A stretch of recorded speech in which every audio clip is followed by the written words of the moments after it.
Très sincèrement que s'il y a un cadre qui est insuffisamment compris, à mon humble avis, c'est la décentralisation.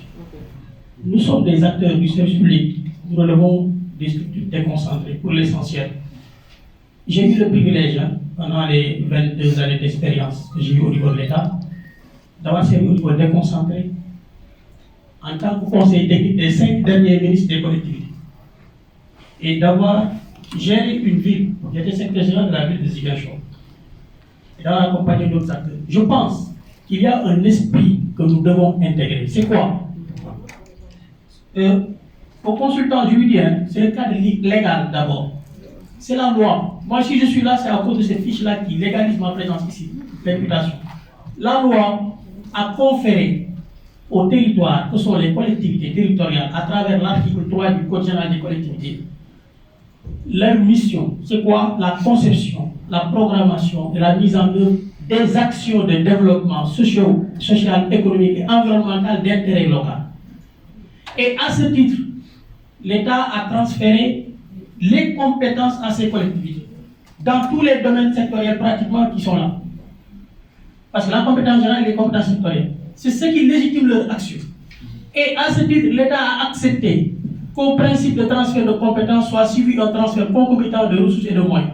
Si bien que les milliards dont vous entendez parler sur les fonds de dotation, sur les fonds de concours, ce n'est pas une enveloppe globale. Quand on dit fonds de dotation, c'est pour prendre en charge l'éducation, la santé et la jeunesse pour l'institution. Quand ça vient, ils ne pensent pas à partir des 44 milliards qui nous sont transférés, prendre en charge des préoccupations d'environnement.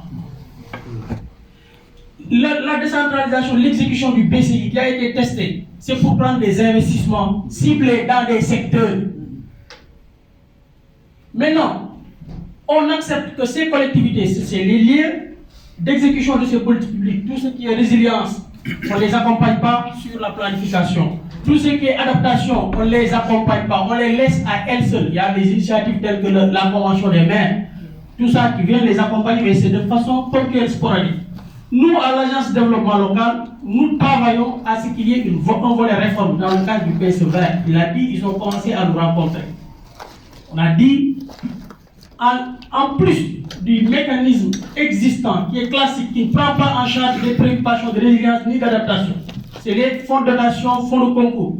Il faut un autre mécanisme de financement, pas un projet ni un programme, mais un mécanisme pérenne qui puisse permettre à l'État de faire accéder les collectivités à cette manne financière pour prendre en charge leurs préoccupations propres, en plus de ce que les sectoriels prennent et interviennent. Parce qu'aujourd'hui, si une collectivité bénéficie d'une activité sur le renforcement, sur la résilience, sur l'adaptation, c'est à l'initiative du ministère de l'Agriculture, du ministère de l'Environnement, et ainsi de suite. Mais concevoir une préoccupation locale liée aux inondations, bien dans chaque pouvoir accéder à ces financements, ça nécessite la mise en place d'un mécanisme. Nous avons bénéficié de l'accompagnement de l'UNCDF depuis Bruxelles. On a fait l'étude de faisabilité avec des consultants internationaux et un consultant national. Je pense qu'il a été recruté par l'UNCDF. L'étude a été bouclée, partagée. Ce qui a justifié la convention de partenariat avec la dette pour la mise en place de ces mécanismes. Et une fois le mécanisme mis en place, l'État pourrait s'appuyer sur ce mécanisme pour que tout ce qu'il y a comme financement auquel pourra accéder les collectivités passe par là-bas. Et ce sera accessible à différentes catégories d'acteurs non étatiques.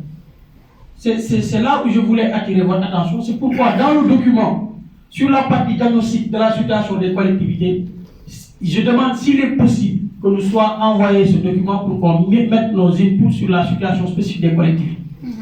Et sur aussi la proposition qu'on puisse faire nos propositions. C'est la raison pour laquelle j'ai insisté pour prendre la parole. Merci, M. le Président.